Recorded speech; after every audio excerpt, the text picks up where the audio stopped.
Hi, this is Dr. Scott Young, and today we're going to kind of start a bit of a new series. Now, we're going to keep going along with the tribulation questions. You've already seen some of those if you haven't, but we're also going to juxtapose in here NESARA myths. And the first one is a little bit about Canada. It's called sovereignty or the QFS. Coming right up.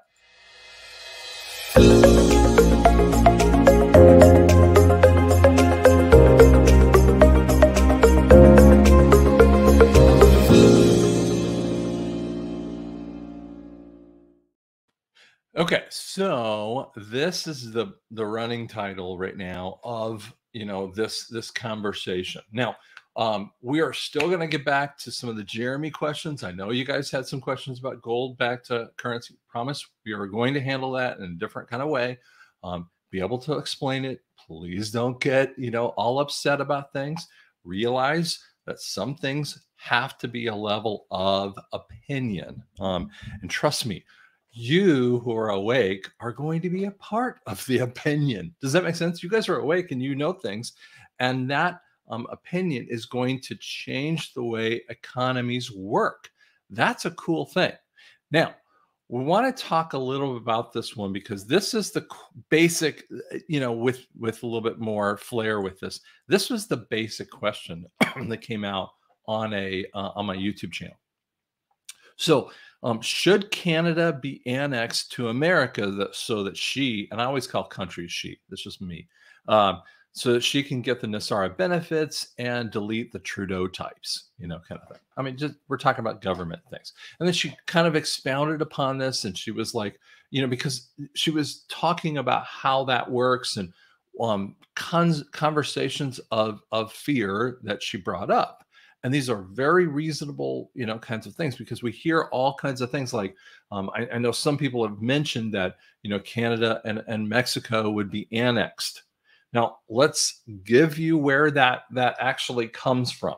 The North American Trade Association, I'm not going to get that exactly right, but was something that was born of by Obama.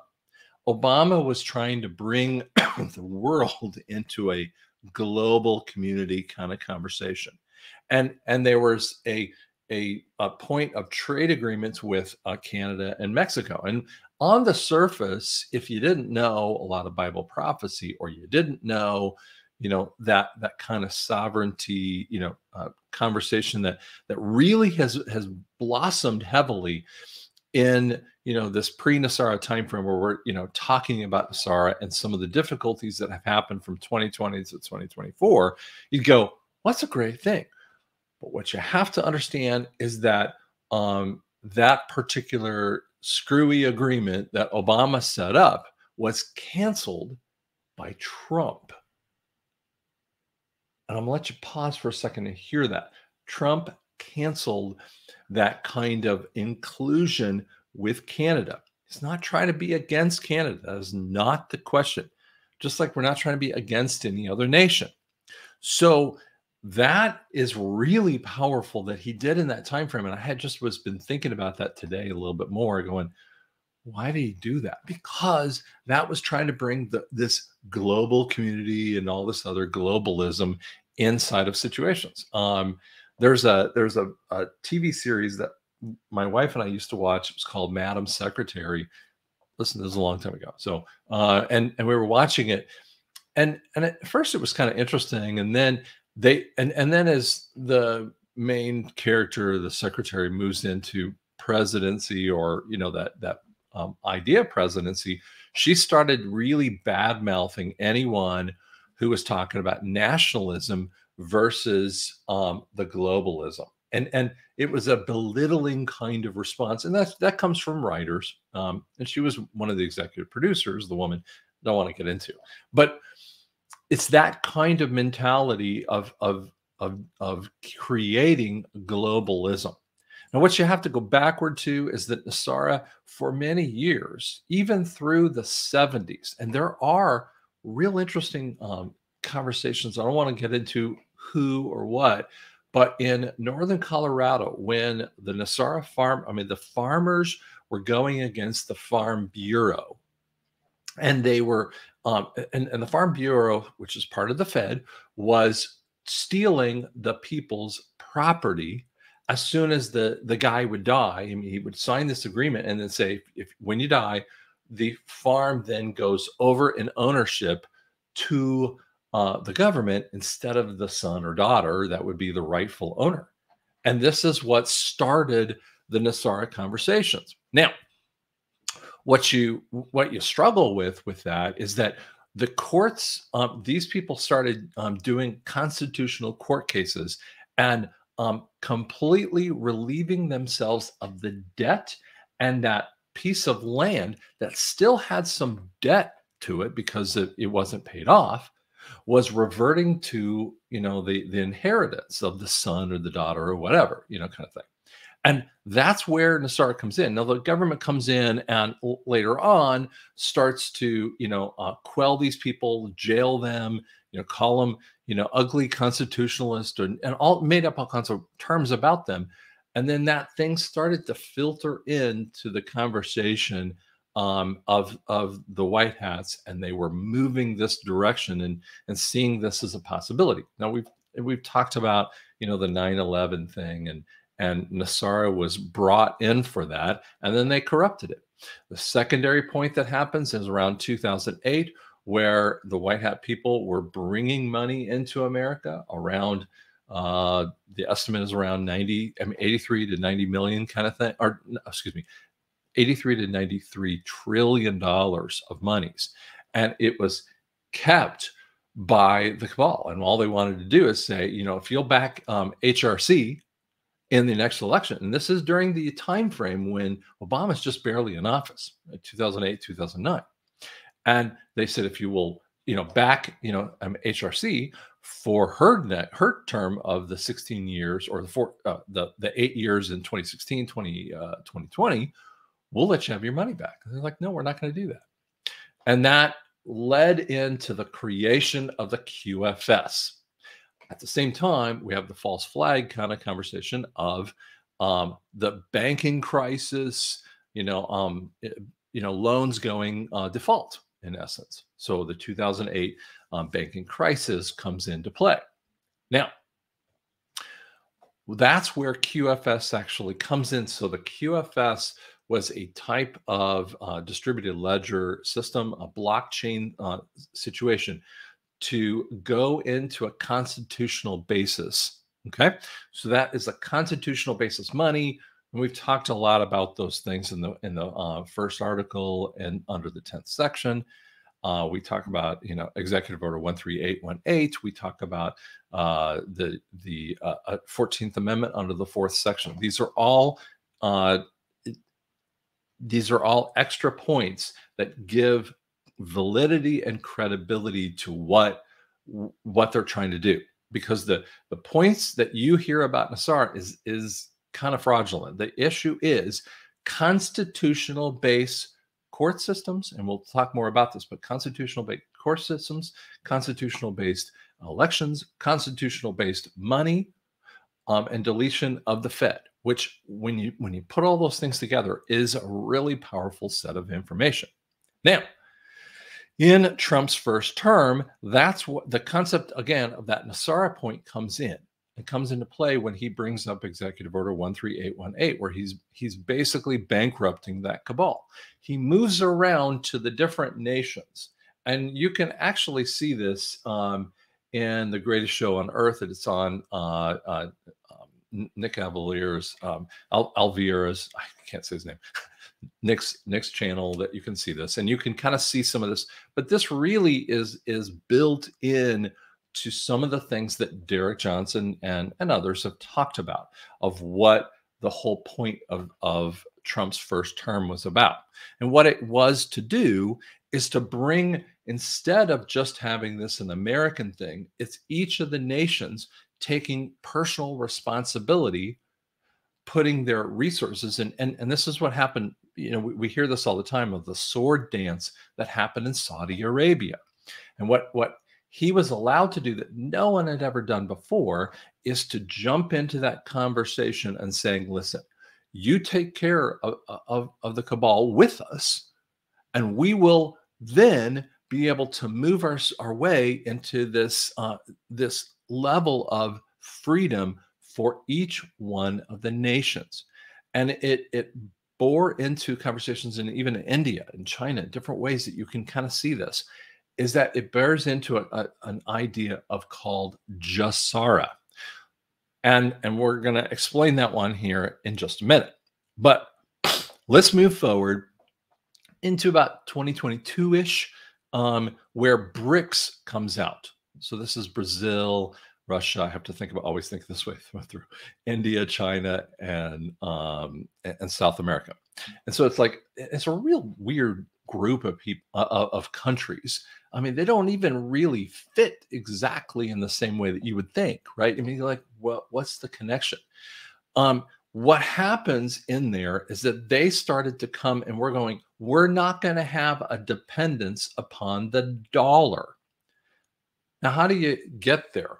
Well, the US dollar became the currency points for the world. This is called the Bretton Woods Conference in 1944, right in the middle of World War II, where we think we're still trying to beat, the Germans and the Nazis and everything. I'm sorry, the Germans and the Japanese, when Italy was completely dying off as an enemy of an Axis enemy.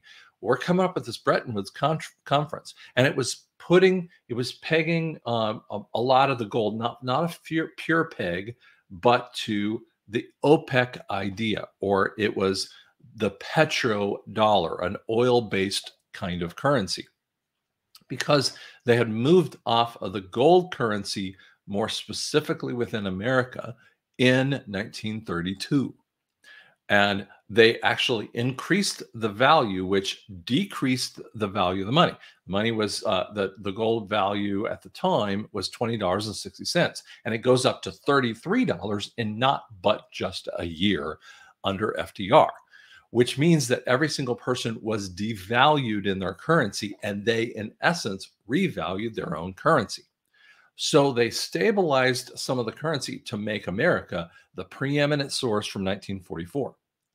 And so when we come to this kind of concept, BRICS comes in with just those few countries and starts to increase the dominance. This is because they were irritated how long it basically took for GESARA to come in. So these countries very secretly, very slowly started to add other countries along with it. There's Saudi Arabia. Now, officially, there's 65 something countries. The reality is, how close we are, many of us know that it's really the 209 nations that are out there. They've all kind of moved into this. We're not talking about capitulation. We're talking about coming into this area. And what they did is they moved into a gold-backed currency. Now, they don't have all the rest of the GESARA points that I'll explain here in just a second, but they're moving into that gold-backed nature.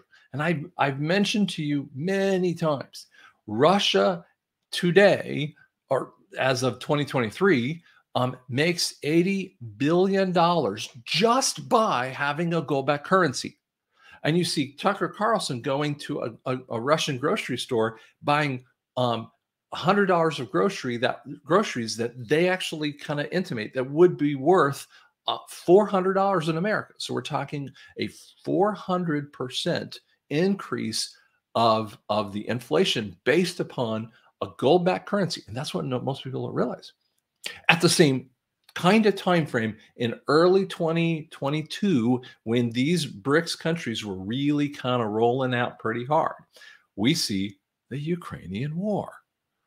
It's America's way, or excuse me, the congressional way, the cabal way of inflating currency or inflation of currency, so that they push in this amount of money. And I think the last statement is $113 billion. Instead of spending upon the security of America or doing other things about drug and other things, they're sending out $113 billion over the last almost 2 years to a foreign nation that has nothing to do with America. And this is kind of the cabal way. And that's that ugliness. And you see who's Ukraine fighting against. The principle of the BRICS is Russia. And all these people came out against us, including a hearing aid manufacturer that I actually work with. A hearing aid manufacturer literally stated at the exact same time frame in an email. They said, we will not sell to hearing aids to Russian audiologists. This is a time I barely understood what Ukraine was even doing. I mean, this, we had all these Ukrainian flags coming up and the hate for Russia. And I'm going, okay, listen, I don't care what your political leaning is in any way, shape, and form. And I'm talking to this hearing aid manufacturer.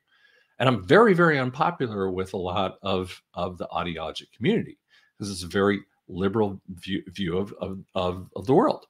And they have the right to have whatever belief they want to. I don't care about that point. But my point is that what did a Russian audiologist who has nothing to do with the policies, a private organization, have anything to do with the policies of a nation? I mean, we're spanking a business owner, a group of business owners based upon what a government might do. I mean, do you see how ridiculous this is? And you see how these global companies are coming out against the BRICS mentality. And you see this all over in the economic regions. We see people who are freaked out about BRICS. They're scared to death that the US dollar is going to die. And the answer is, that's exactly what we want. That isn't for the destruction of America. That isn't for the destruction of who we are. It's to flip from the US dollar to the US note, which is the goal back point. And so the BRICS people were moving toward that, and they've collected people left and right. Now, I had believed at one time frame that we were so close when BRICS met to push into the official nature of the dollar was August of 2023. I mean, I personally believe that, Now, listen, I mean, this and right around that same time frame is September of 2023, we also had an executive order 13848, which is the fraud of election that was coming up due. And so it was like a real powerful time frame of thought that we would be at that time, this moment. And now I was wrong. I'm fine with saying that I was wrong because there was much more military issues that kind of bring up into that. It's because I was divining in there. I'm not sitting here as a military expert, and there's, by the way, no person who the Truth or channels that has any more information necessarily than anyone else, because the people that would actually go out on their thing and say that they have military intel necessarily to that it's a particular date is lying to you. They can't know this because almost all those people are going under NDA left and right, especially in the last 6 to 8 weeks. I mean, it's going dark and quiet left and right. It's because that's what the military needs it to be so that they can move into that new point. But we have to kind of we're sitting in the middle of this thing and we're viewing it this way and we're thinking, we're freaking with that. Calm. This is going toward the conclusion. Now let's move in. I'm sorry, gave you a little off point there. Let's explain what GESARA really is about.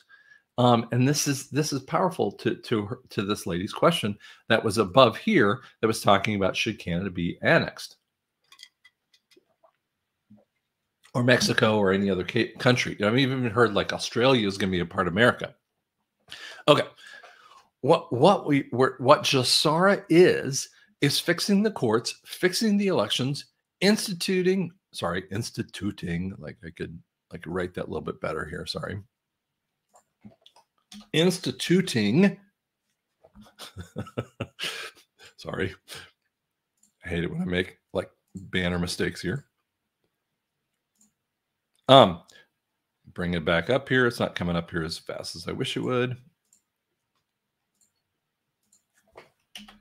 Okay. Bring it back up. So instituting the QFS to their currency for themselves and expelling the cabal. So go over it again, fix the courts, fix the elections, instituting the QFS.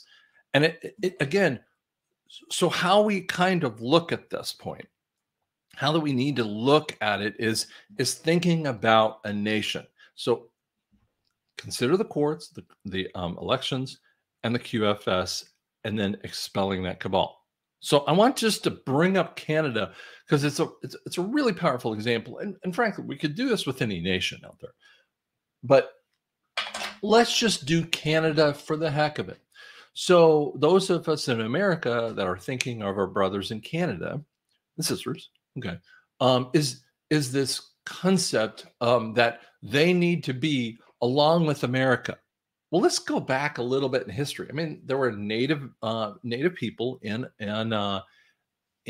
Canada for a very long time frame, and there was a type of even in northern Canada where you see from Alaska, there's this conversation of people who live very, very north, and they would be the Eskimo type kind of thing. So there's and I'm not trying to get off on a too much of a conversation there, but basically this is the native people, and then we have the Brits who show up in America, and some of them start moving into Canada.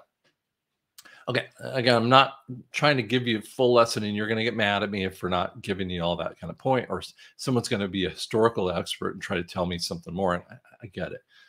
Again, they have been under for British rule for a very long time frame. America then breaks away from Canada, or America breaks away from Britain through the Revolutionary War, and there's a long history of what some things that the British actually did to keep us under the dollar or the thumb of the cabal with us too, because they've existed for a long time. But Canada actually gets involved in the War of 1812. Real interesting part that you see the Brits come through Canada and fight into New York and many of these other areas, and they're fighting across the three lakes there. And you see this kind of response that they were doing because it was a protectorate or colony in essence of Britain. And so and one of the reasons for the 1812 war is that we were defaulting on our loan, our Bank of America loan, and we didn't want to pay up in the bankruptcy point. And as soon as we said, okay, fine, we'll pay up in the bankruptcy point, they leave not through America, but they leave through Canada. Real interesting point. Now, you fast forward into this time frame, and they've always supposedly recognized the Queen and of Britain, and there's a lot of recognition of it. But then there's also a French side to Canada as well, and you've got a unique culture. But when you think of Canada now, they have rich farmlands. They have gold in their areas. They have ability to be an amazing nation. And just like any other nation, a people group, there's so much influence of cabal things in. I mean, I have a friend of mine who was in Honduras during my college years in the 80s, and they destroyed her family being a part of this really rich rulership that was happening. And then Honduras kind of became a socialist country and completely dropped off the map. This is kind of what they do. And so why do we want Canada to have to lose her personal influence, her collective influence in the circumstance? They're not going to be like America. I don't want them to be. I want her to be who she is. It's like walking into woman to woman to woman to woman to woman and saying, you all need to be like this Barbie, response. And I'm like, no, we're all different. So let's be different. Let's have that individualism, which is the thing that they fear the most. So again, when we kind of pull that over into the example, the example of Canada to Mexico, to Australia. Australia has a crazy history that they were a prison area that was transporting British and all kinds of different prisoners into an area that had a native tribe called the Aborigines.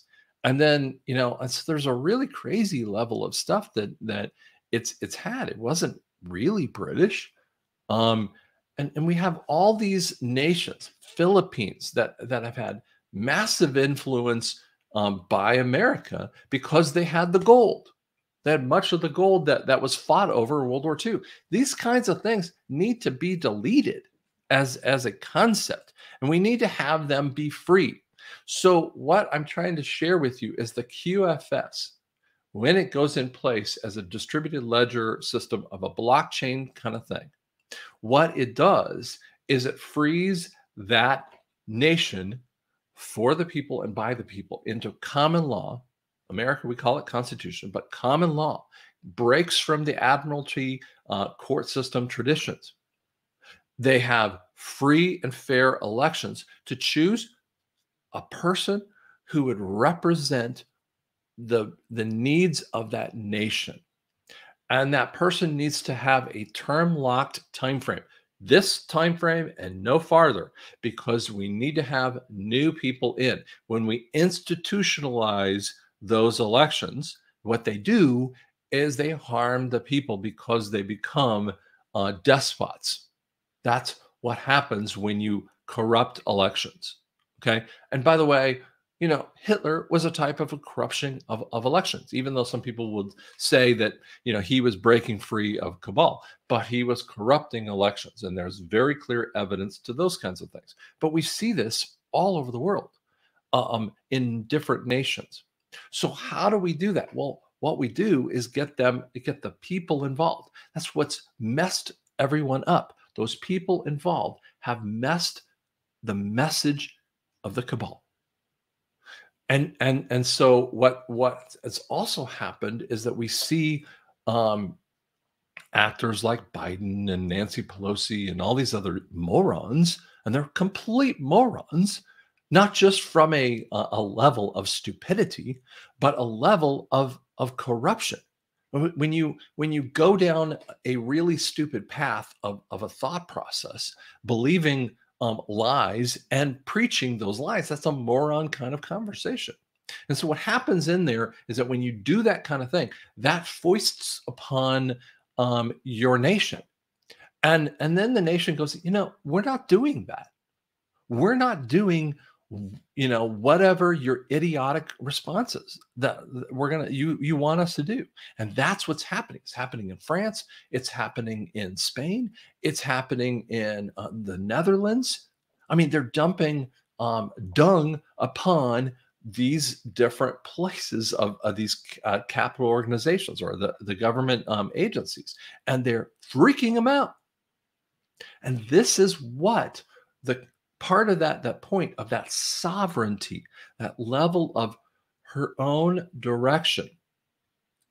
It isn't about just full on making peace with everyone and having peace for 1,000 years. That's called millennial reign thinking. Okay. Millennial reign will happen a lot later down the road. Okay. We have to have a tribulation and a real tribulation that you have never seen before, and we are absolutely not in. And then we have to have a millennial reign. This time frame, this coming time frame of a post-NESARA era, post-GESARA era, is that it is going to be traumatic and have plenty of turmoil in how things change. And there's going to be consternation inside of you that's going to come. But that actually is exactly what you need when you have freedom. But it comes with responsibility. You don't get sovereignty without responsibility. And so that's what needs to occur. And that creates that freedom. But again, freedom is always with responsibility. And so that's what we want to see for all of those nations. I want to see that. I pray over, when I think of those nations, of different nations who've been oppressed in different ways, I want to see them break free of this kind of stuff and have their own richness to be able to be brought back in. That's why each one of those nations have to be relieved of the debt to the cabal organizations. But what we also have to have is the debts wiped off of the people that are illegal in that nature. And they have to start taking responsibility for elections and the court systems, which have been supporting that kind of stuff. And that's a big tearing down. So that's kind of why it's taken so long, that makes you irritated and irritable with that. I understand that. I'd have done this a lot longer. I mean, a lot shorter of a time frame. But I'm not in charge, and I don't act like I am in charge. I never have. I just telling you from a perspective and a thought process that helps you out. Because my goal about this is faith. Faith is the substance of things hoped for and the promise of things unseen. Hebrews 11, verse 1. So when you have that kind of thing, you have that faith, and nothing, no matter any truther that might throw something out there, or any patriot statement, or any news article, that's not going to mess with you, because what you're doing is you have faith of the direction that God is bringing us to. And so that's why I believe where we're going. So you like what we have? I have some information on drscottyoung.com. So you can go to the website. You can download the NESARA kind of, the 14-page NESARA thing. That's relevant to the GESARA kind of things. You can kind of see us over at Dr. Scott NESARA. By the way, I've always said this over and over again. Do not do QFS scams. The QFS scams are illegal and ugly. There is no QFS crypto. You cannot do it. We're going to wait for it to come in place. Thanks so much.